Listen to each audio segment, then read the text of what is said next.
Some forsake longevity, the fading to dust. Some fall for eternal sleep.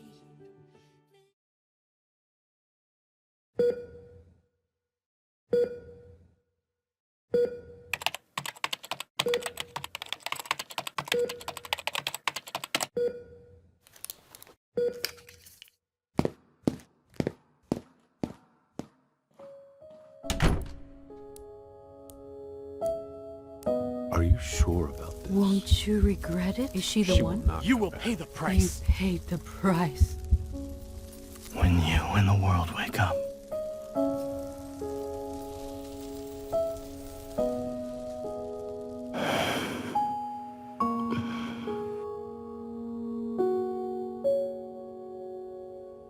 I hope we do not meet again.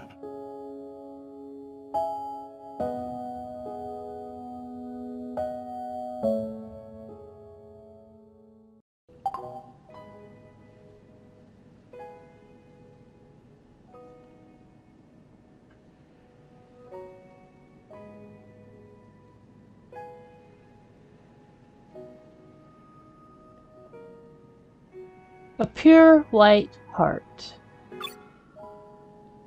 The office looms in front of John. To say he's nervous is an understatement. Since the beginning of his internship at Oxford Hospital, he has heard rumors about the chief of surgery, Dr. Zayne. They say he's an extremely cold person. He never talks to interns unless it's about work. If he finds out you make a mistake, he rips you a new one. On top of that, he never socializes with his colleagues outside of work. He lives at his office, and he doesn't have any friends. All he does is work, functioning like a surgical machine, without a sliver of humanity. They also say Zayne knows the best ways to get to your heart. Literally. He's the best cardiac surgeon in Lincoln City, and even more so in the medical field. That's why, despite being terrified of him, interns all hope to learn from him. John is one such intern. The moment he realized he was assigned to the Division of Cardiac Surgery this week, he was so excited and nervous that he couldn't sleep for the past 2 days. He stands now with 2 dark circles under his eyes outside the office door. Opening the door, John is greeted by the sight of a spacious, neat office. Zayne is eating his lunch at his desk, completely unperturbed. Other than eating, he occasionally pushes up his gold-rimmed glasses. Zayne turns his head when John walks over. The mere movement fills John with excitement. Hello, Dr. Zayne. I'm an intern at the Division of Cardiac Surgery this week. I'm John. As he stumbles through the first few sentences, he realizes Zayne looked at his computer, not him. John speaks faster, his name, school, major, and how long he had been at the previous division. Dr. Zayne would want him to condense everything within 1 minute. Zayne says nothing. By the time John is done, he finishes his meal. Everything he does is calculated, quick. Zayne puts the chopsticks in the box, closes the lid, and puts everything in the trash after cleaning his desk. Then, he wipes down his hands with a wipe and uses a hand sanitizer. Picking up his access card and leaving his office, Zayne finally speaks to John. The next surgery will involve cardiopulmonary bypass. Observe, speak up if you have any questions. The operating room is quiet. Under the light, the patient's chest cavity is already open. Intubate, aorta, superior and inferior vena cava. Zayne oversees the progress, guiding the first and second surgeon's assistants for the upcoming task. Cardiopulmonary bypass. Administer the cardioplegia. The blood pumps steadily through the heart-lung machine. Within moments, the exposed heart stops beating. All right, let me do it. Zayne takes over the first assistant's work once everything is stable. John stands the furthest away. He strains to see what Zayne is doing, but he can't see anything. John is a little annoyed. He imagines it would be great if he could be Zayne's surgical assistant. Not only could he witness the operation process up close, but could also get Zayne's guidance. But if he isn't good enough, he'll be reprimanded. John pales at the thought of being scolded by the doctor. The surgery is extraordinarily long. Standing in silence for a while is tiring for everyone, except Zayne and the first assistant, Grayson. It's Grayson who breaks the silence. What did you do in the operating room before, John? Startled, John knows the most stressful moment for all interns is upon him, being asked a question by someone higher in the hospital hierarchy. I worked with Dr. Lewis, hepatobulary, and, pulled the hooks during surgery. Grayson smiles. Dr. Lewis, huh? He's a great teacher. He invited us to his place for cow hot dung hot pot after an operation once. John has tried it before. Cow dung hot pot, that's the one where they mix a cow's half-digested stomach contents and bile, right? The nurse shudders. Half-digested food? Bile? Is that edible? And isn't bile bitter? The moment Grayson opens his mouth, words just stream out like a fountain. It's only a little bitter. It's quite nice when you eat it hot. Dr. Lewis didn't have any, though, because he was called back to the hospital. Something about a student losing something in the lab. When the conversation becomes more and more lively, Zayne suddenly speaks. Maybe they lost a gallbladder. Grayson's smile stiffens. Everyone straightens their posture, their expressions more serious than the ones they'd have if they were yelled at. John can't decide if Zayne is joining in on the fun or reminding everyone that they're working. All he knows is that his stomach is churning, and he can't help but think, this expert heart surgeon is truly terrifying. The next morning, two sets of mismatched footsteps echo down the hall. One is quick and heavy, while the other follows hurriedly. You didn't say much yesterday. I didn't expect you'd be so lively. The moment they go upstairs, Grayson is bombarded with John's questions about Zayne. It gives him a headache. Well, Dr. Zayne isn't here, and checking patients is relatively easy. I'm not as nervous. It's only easy because you haven't met any with particularly nasty attitudes. The kind that refuse to be treated or take their medicine? Grayson shakes his head with a pretense of maturity. You know nothing.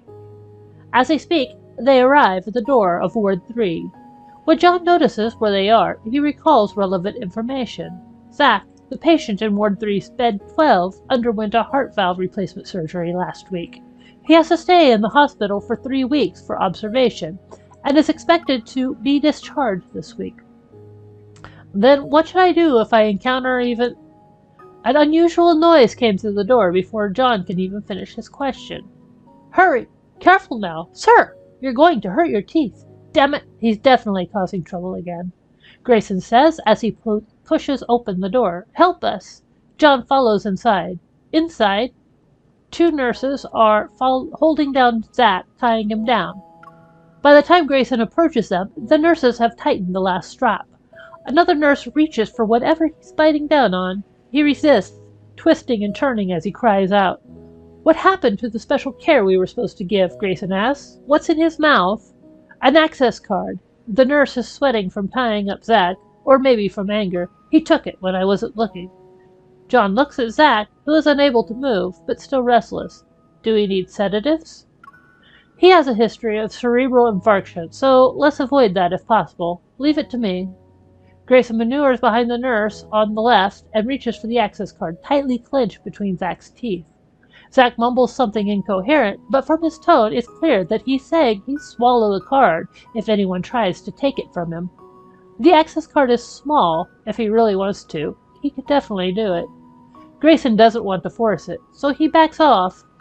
Just then, someone opens the door. Everyone is quiet.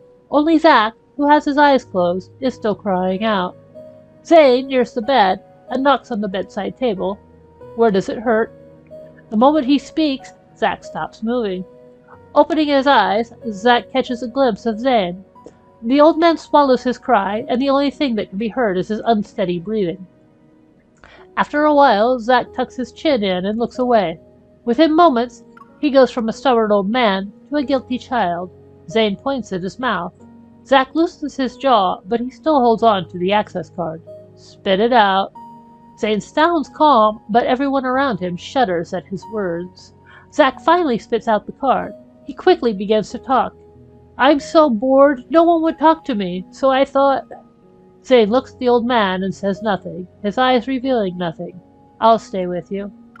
Zach gulps, wraps himself in his duvet, and lies back down on the bed without a word. Zayne looks away from the old man and mutters something to the nurse. Then he leaves. The ward falls quiet, as if the commotion earlier didn't happen at all. John tries to calm his racing heart, and a chill racks his entire body. Dr. Zayne is scary by being able to frighten even an old man. John learns from the nurses that the old man from Ward 3 is not the only one who listens to Zayne. All of his patients, no matter how temperamental or troublesome, become obedient and meek in front of him. As expected of Zayne, the man said to be able to terrify anyone. In front of the building, the moment Grayson hears Zayne the Terrifying, he laughs so hard he's almost sent to psychiatrics. John instantly regrets saying those words, worried that it'll make its way to Zayne. He repeatedly shushes Grayson. Grayson slowly stops laughing. When I first met Zayne, I felt the same way. He had this stay away vibe. John nods. Yes, the stay away vibe is strong. But Zayne isn't that hard to get to know, Grayson says with a smile, patting John's shoulder. The sun shines on the garden. Most people are sitting on the grass, are wearing hospital gowns, or trying to find a good spot to sit in the sun. John looks for Zach in the crowd. He heard from the other patients in Ward 3 that the old man got permission from the nurses to stretch his legs. After doing half a lap around the garden, John finally sees a familiar group of elderly people. He spots Zach sitting at a stone table, his hand lifting and lowering from time to time. He's playing chess. John's view of his opponent is obscured by the bushes. He moves to the other side, away from the bushes. The person playing chess with Zach is Zayne, who wears normal, regular clothes. John's jaw drops. According to the schedule at the hospital, it's Zayne's day off today. Zayne only takes a day or two off every month, but here he is, spending his precious downtime playing chess with Zach. John doesn't approach and watches. Zach squeezes the piece in his hand, putting it down and picking it up again. After some serious thinking, he finally makes a move. You lost. Zayne moves his rook on top of Zach's king. I lost again. Zach scratches his head, then pats it twice. Dr. Zayne, you should go easy on an old man like me. Let's play again. We already agreed this was the last round. Zayne packs away the pieces in a slow manner. You must keep your promise now that you lost. Go get a checkup tomorrow. Zach's peppered brow furrows. He leans back and waves his hands. No, I'm not going. If you don't, another doctor will see you. Zayne's words are lukewarm, but they sound quite threatening to Zach. Zach lowers his hands and purses his lips. He looks reluctant, and maybe a little disgruntled. John can hear Zach mumble under his breath. Even you don't care about me, huh, Dr. Zayne? Zayne closes the chessboard with a soft sigh. Don't worry, I'll accompany you, he says, sounding more friendly than before. Zach stares at the grass for a while. Okay then, he says quietly. But Zayne isn't that hard to get to know. Grayson's voice rings in John's ears. Ever been to the radiology? Most patients are accompanied by their family, but there are a lot of lonely elders like Zach. Their family members only show up before the surgery. They sign some papers, confirm the surgery is successful, and then leave. The elderly are always alone during observation. They must feel sad seeing other patients with their families. That's why the care of nurses and doctors is important to them. Caring for them to the extent Zayne does, though, it's rare. He's drawn back from his thoughts at the sight of the old man and Zayne talking and laughing. For the first time, John doesn't feel Zayne's coldness. It's almost as if he's been melted by the sunlight that blankets the grass beneath them. At noon, John stands in front of Zayne's office with Zach's report in hand. After knocking a few times and getting no response, he carefully pushes the half-closed door.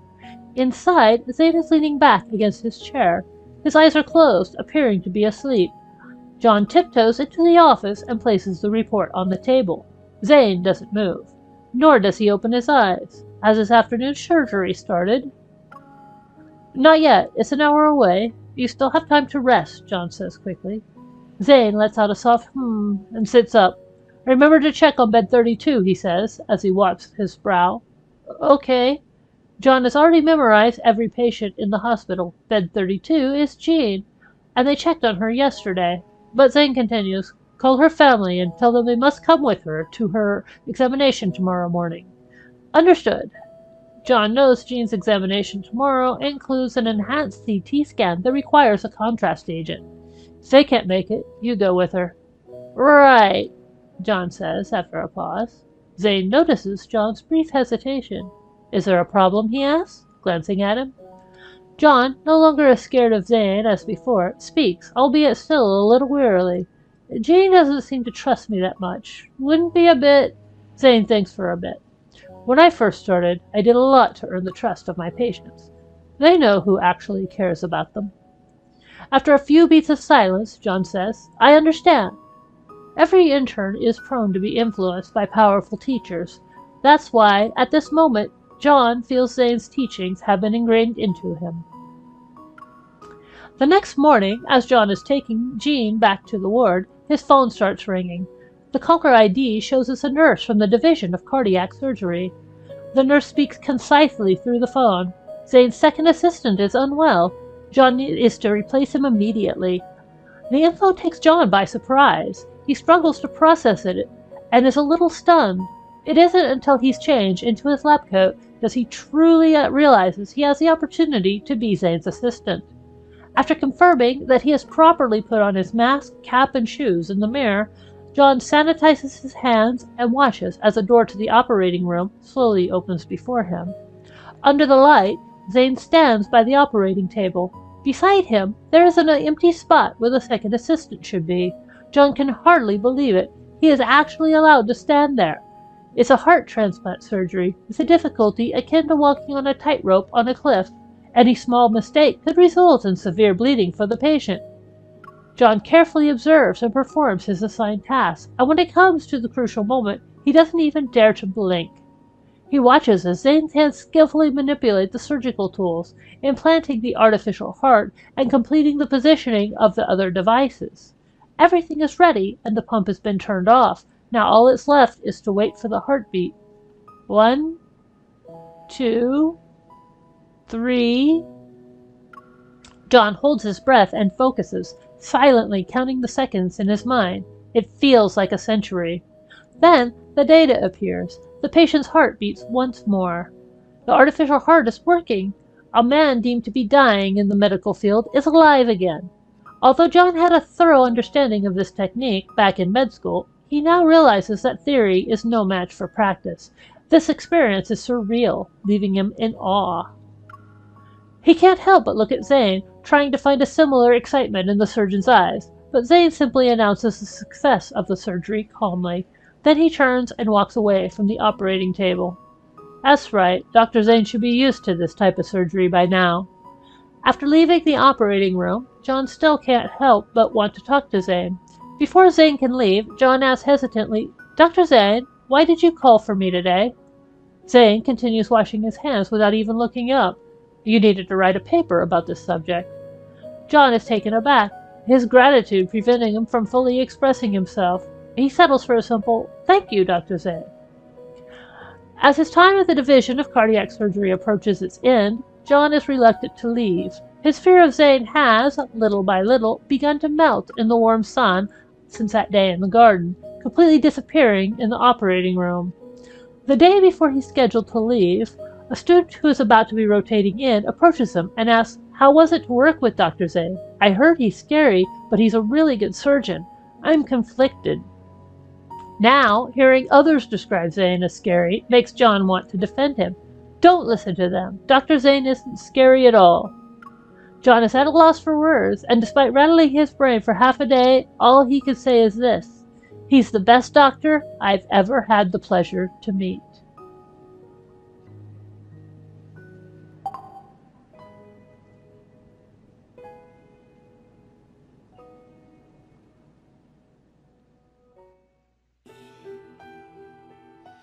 The fading to dark.